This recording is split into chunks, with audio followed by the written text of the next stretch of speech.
And then it got to the kind of the early 2000s, 2007, 2008, and there was a lot of, I think, talk behind the scenes as to whether it would be safe for Prince Harry at the time, second, third in line to the throne, for him to go on the front line in Afghanistan. Prince William was not allowed to do that because he was future king. There was a question mark over Prince Harry. It was eventually decided that yes, but there would be a media blackout and nobody would know he was there. So all of the British media, all of the international media who followed the royal family were told that Prince Harry was going on to the front line in Afghanistan.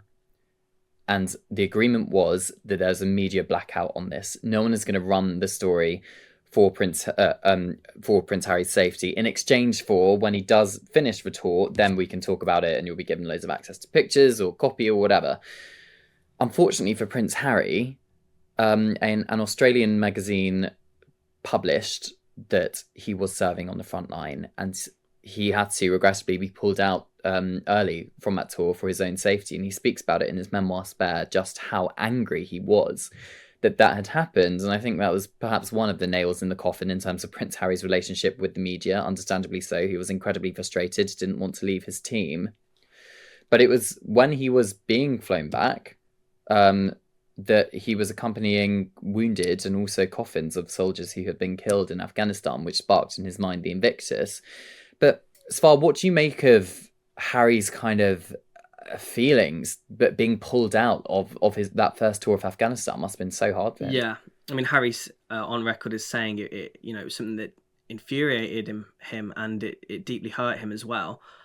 He was eventually deployed, and Harry did do another tour.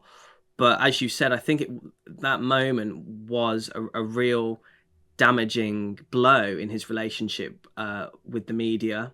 Obviously, that the Australian magazine betrayed the royal family's trust in reporting that.